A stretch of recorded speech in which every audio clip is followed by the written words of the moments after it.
Recipe ఆలు సమోసా. దీనికి కావాల్సిన పదార్థాలు మైదా పిండి, ఆలుగడ్డ ఉడకబెట్టుకొని ఉంచుకొని ఇలా స్మాష్ చేసుకొని పెట్టుకోవాలి, ఆనియన్స్ చిన్న ముక్కలుగా తరుపుకొని పెట్టుకోవాలి, నెయ్యి, సాల్ట్, లెమన్, మిర్చి ఇట్లా సన్నగా కట్ చేసుకొని పెట్టుకోవాలి, గరం మసాలా, ధనియా పౌడర్, కాజు, చాట్ మసాలా. ఇప్పుడు ఈ మైదా పిండిని కలుపుకుందాం. ఇందులో కాచి చల్లార్చిన నెయ్యి వేసుకొని తగినంత సాల్ట్ వేసుకొని ఒకసారి ఇలా అంతా చక్కగా కలుపుకోవాలి. మిల్క్ పౌడర్ లాగా అవుతుంది. ఇప్పుడు దీంట్లో తగినంత వాటర్ వేసి చక్కని ముద్దలా చేసుకోవాలి. చూడండి, ఇలా చక్కగా కలుపుకుంటే ఇది మిల్క్ పౌడర్ లాగా అయిపోయింది. ఇప్పుడు దీంట్లో తగినంత వాటర్ పోసి గట్టిగా ముద్దలాగా చేసుకోవాలి. ఇలా గట్టిగా ప్రెస్ చేసుకుంటూ దీన్ని కలిపి ఒక ముద్దలాగా చేసుకోవాలి. ఇలా తడిపి ముద్ద చేసుకున్న తర్వాత ఇలా అన్నీ సమానంగా ఇలా లడ్డూలు చేసుకొని దీనిపై ఒక 10 నిమిషాలు ఇలా తడిబట్ట కప్పి ఉంచుకోవాలి. 10 నిమిషాలు నానేలోపు దీనికి కావాల్సిన స్టఫ్ మనం రెడీ చేసుకుందాం. ముందుగా స్టవ్ వెలిగించుకొని కడాయి పెట్టి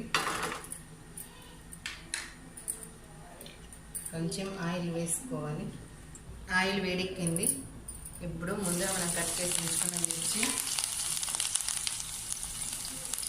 ఆనియన్స్ వేసి గోల్డెన్ బ్రౌన్ కలర్ వచ్చేంత వరకు చక్కగా ఫ్రై చేసుకోవాలి. ఇలా ఆనియన్స్ అన్నీ చక్కగా ఫ్రై అయిపోయాయి. ఇప్పుడు ఇందులో కాజు, కొంచెం ధనియా పౌడర్, కొంచెం గరం మసాలా, కొంచెం చాట్ మసాలా వేసి చక్కగా కలుపుకొని ఇందులో మనం ముందుగా ఉడికించి పెట్టుకున్న ఆలు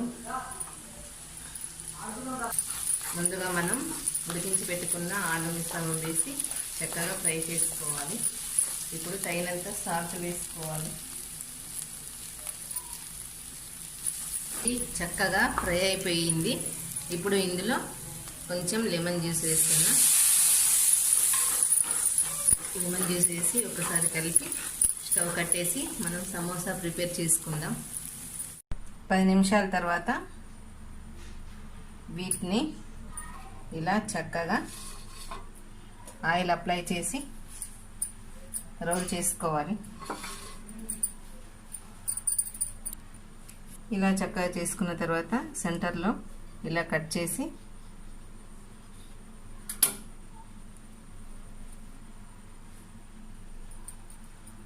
దీన్ని ఇలా మర్చేయాలి. దీన్ని ఇలా మర్చేసి ఒత్తి దీంట్లో ముందుగా మనం రెడీ చేసుకుని ఉంచుకున్న ఈ స్టఫ్ వేసి ఇలా చక్కగా స్టఫ్ నింపి దీన్ని ఇలా ఫోల్డ్ చేసుకోవాలి.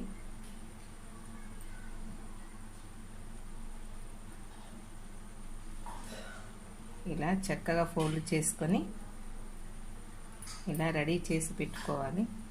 ఇలా అన్నింటినీ రెడీ చేసుకొని పెట్టుకుందాం. ఇలా అన్నీ రెడీ చేసుకొని డీప్ ఫ్రై చేసుకోవడం అంతే.